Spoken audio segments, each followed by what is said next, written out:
Alright guys, welcome to another beer review. And today we're going over to Elusive Brewing.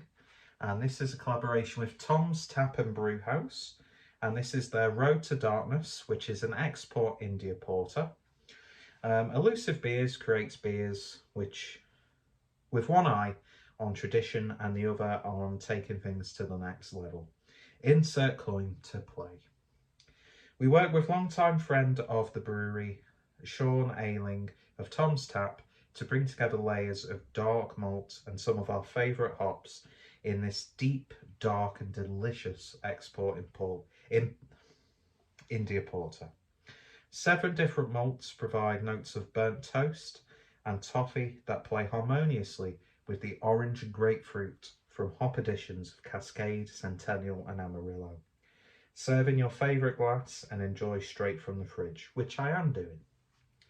And yeah, so obviously I've had a few beers from Elusive, and I had a really nice bitter from Untappd. I think I did as part of my Until the Bitter End series. I think I covered that, which I need to bring back because I still love a good bitter, whether it's a traditional or a contemporary one. But anyway, so yeah, Road to Darkness, Export India Porter.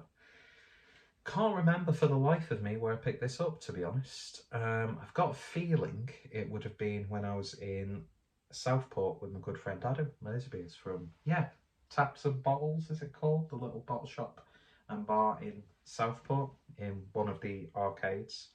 Really nice little place. Do a good cheese board as well, to be honest. And a great selection of stuff on tap and, of course, on the shelf. And no, I'm not sponsored or receiving any backhanders from the place. Can't even remember its name, so I'd be a terrible, terrible shill.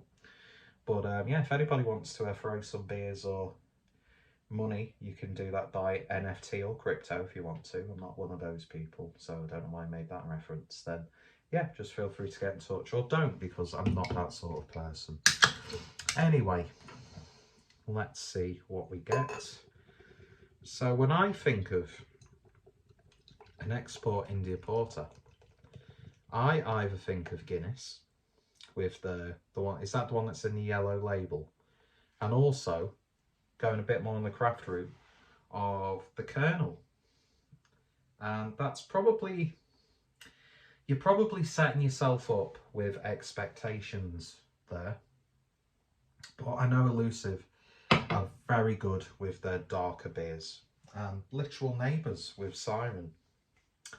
So yeah, I had a really good Imperial Stout they did with Damien from Emperor's Brew. Obviously Star Wars inspired. I think it was like a Princess Leia Imperial Stout. Can't remember what it was called. But hey ho, it is what it is. But yeah, so we've mentioned those 2 other beers. There's loads of export Indian porters, so you know. But those are like the 2 examples that I think of. So we're going to take that out of our mind and base this beer upon its own merit, because I don't really like comparing beers to one another from different breweries and that sort of stuff. But it does happen because, you know, that's your point of reference. So you sort of have that ingrained into your reviewing. And my wristband has just come undone, which is very, very annoying. I mean, I could just leave it as it is and shoot the video, but it feels fucking weird when it disconnects. Anyway, beer in the glass then, and it's actually a lot more sort of like dark brown than I thought it would be. Yeah, it's very, very brown. Almost got like the look of that shade of like a cola cube, almost. So mind you, cola cubes are a little bit brighter, aren't they?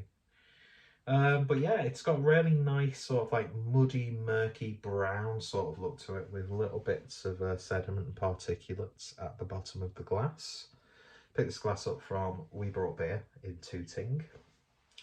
Lovely, again, really small, very small bottle shop, but great fridge, and the staff are dead friendly, so winner chicken dinner. And that's coming from someone who's got, you know, I don't think Anne Frank had as much social anxiety as I had. Can't believe I made an Anne Frank reference. But anyway, it is what it is. People have said much worse. But yeah, looking very nice with just shy of about 1.5 fingers worth of a nice beige looking head. Said nice too many times in such quick succession.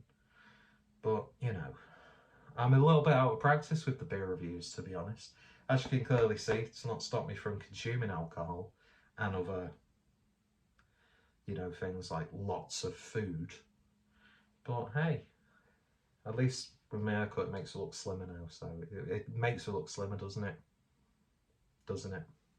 And if you say no, you're lying because you're just jealous. Don't know what of. Anyway, on the nose. Wow, that's really fruity.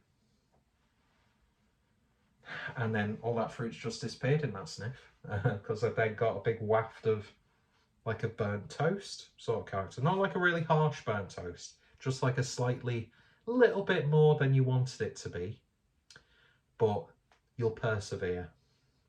Plus, if you burn toast, just scrape off the top layer with a knife. Anyway, that's your life hack for today. But yeah, it's got that sort of like quintessential dark fruits sort of aroma, like big figgy, datey sort of notes. Lovely smoke element there. A little bit of a subtle chocolatiness. But it's definitely got that sort of like char, woody, savoury character. Just offset a little bit. Now, admittedly, I have had this, and I have had this can for a little bit of a while. Talk properly. I talk to customers for a living, and I can't formulate a sentence when I'm talking on my own. Which, ironically, I do talk to myself quite a lot, to be honest. And I've just said, I started a sentence with, to be honest, ended a sentence, to be honest.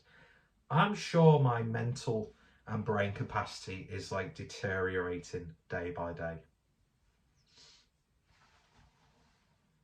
But yeah, it's got that export India porter aroma because although it's not like really in your face, you do get that like almost black IPA Cascadian dark ale element to it from those hops. But they're not really in your face. I think it's really about the malts with this for me personally. And if I'm wrong, I'm wrong. Just tell me and we'll work it out. And I've probably got like loads of stains on this because I kept accidentally flicking ash all over myself. And Ash isn't a person who I flicked off. I'm referencing ash from the tip of a cigarette. We don't talk about ash anymore. But cut a long story short, I've already told a long story. It smells very good, so let's see what it tastes like. Cheers, folks. Cheers, folks. I never say folks in my day-to-day life, so I don't know why I say it on camera.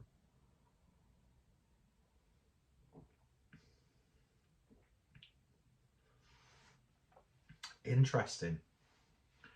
You know, I said you don't really get the hops too much on the nose. They're in abundance. Universal sign for abundance. In abundance on the flavour.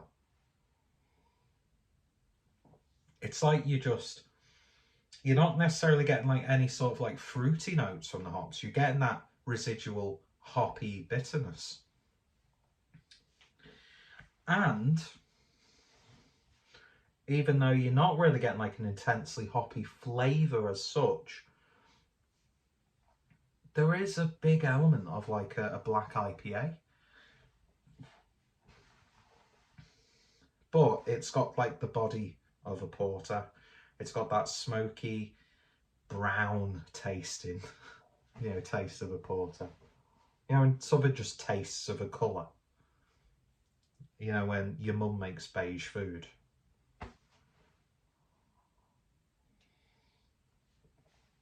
That is why I'll never have a stand-up career.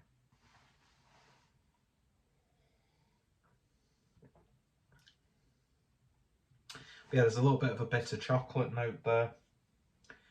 Those sort of like reduced, like, dates in syrup, when you do that in a pan. It's got like a slight, even though I hate Christmas pudding, don't know why people like Christmas pudding.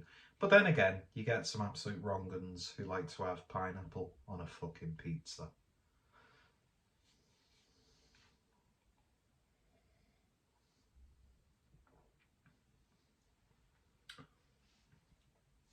But now the more, it's weird. This beer is like constantly changing as I'm drinking it. It's probably obviously because the beer is slightly hitting slightly different parts of the palate with each sip.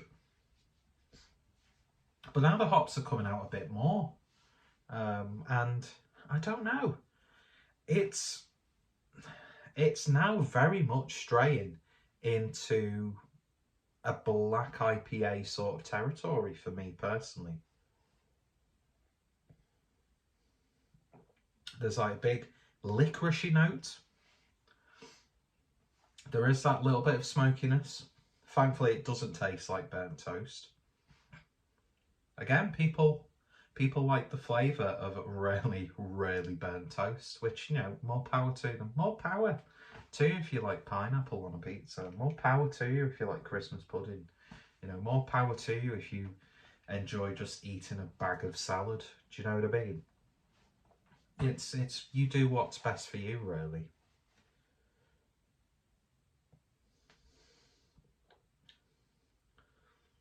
I'm getting like a slight tobacco-y sort of flavour now. I think it's very, very robust. There's a lot going on in there. It's not just one-dimensional, you know, straight route to Flavour Town. Well, it is a straight route to Flavour Town because it's a really tasty beer, but, you know, it's not just like, oh, this is going to taste like this. You know, there's like little sort of branching paths that slowly sort of like connect back to the main road. Oh, he's trying to show off, trying to be clever again.